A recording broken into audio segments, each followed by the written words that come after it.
Staff Sergeant Eteru Ane, of American Samoa, takes an oath of allegiance to become a naturalized U.S. citizen in 2007. The U.S. Army has stopped enlisting some immigrants who are legal permanent residents while mandating lengthy delays for others, part of a controversial effort across the military to tighten security in the ranks by subjecting foreign-born recruits to tougher background checks.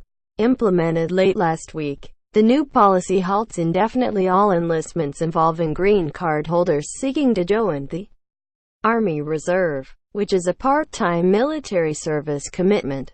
Green card holders seeking to become full-time soldiers remain eligible to enlist in the active duty Army, but they are no longer all owed to start basic training before their background checks are complete, a process that could take a year or more.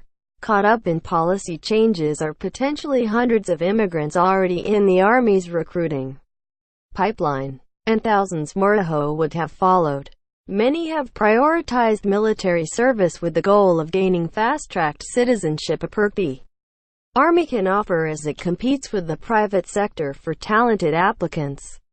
The Pentagon defends this and related measures implemented in recent months, claiming they're necessary to prevent terrorists and foreign agents from infiltrating the American military. Subscribe to the Post-Most newsletter.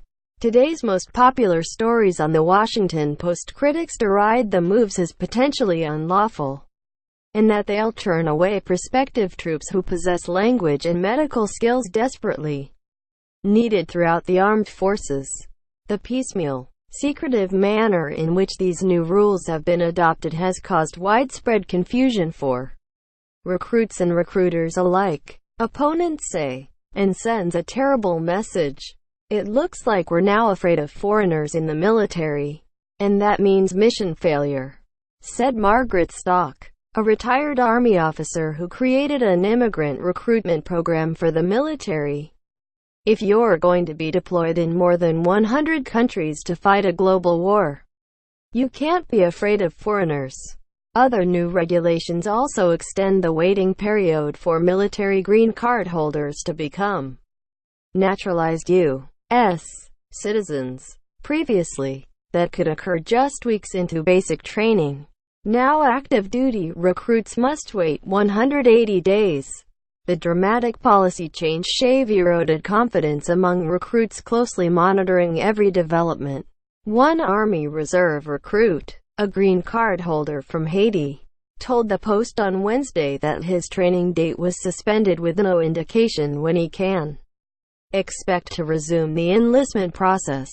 "We had a contract and now they're not going to respect the terms," said the recruit, who spoke on the condition of anonymity out of fear of reprisal. "It's confusing. There is no explanation. Even the recruiter doesn't know what is happening," he said. Since the 9/11 terrorist attacks, more than 100,000 immigrants have been naturalized through military service, turning away immigrants, who make up more than 13% of the U.S. population, will dry up a reliable recruiting pool at a time the Army, pressed to reach quotas, is enlisting some men and women with weak qualifications, Stock said. Moreover, because U.S. Aussies permanent residents are permitted to enlist, the new policy may violate treaties with the independent island nations of Micronesia, the Marshall Islands and Palau. Those citizens have a legal right to enlist, said Stock, who is an immigration attorney. First reported by Mike, the policy change immediately sparked panic among recruits confused by the barrage of new regulations. The same was true for recruiters. A Facebook information page used by thousands of current and potential recruits featured a post Tuesday with multiple recruiters giving contradictory and inaccurate assessments of the directive.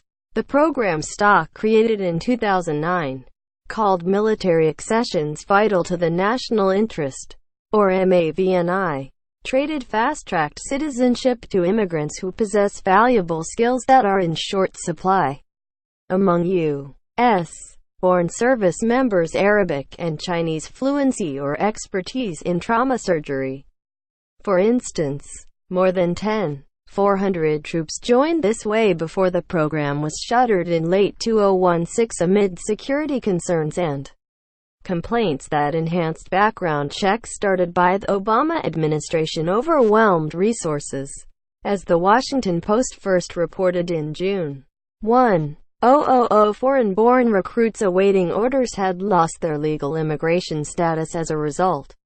At the time, the Pentagon said any cancellation of enlistment contracts could expose immigrants to deportation. In response, lawmakers pledged to block that decision. Some recruits fled the country, and last month, the Army killed contracts for hundreds of immigrants in many cases prematurely and without warning. The MAVNI program suspension was a factor in the Army's failure to meet its goal of bringing in 14,400 reservists this year.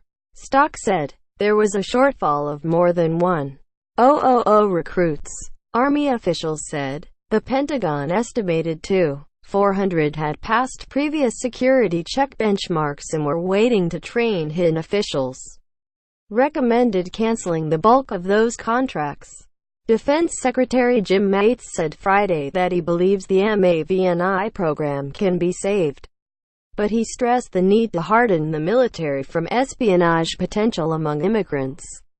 The Pentagon has not disclosed any examples of legitimate threats stemming from immigrant recruits.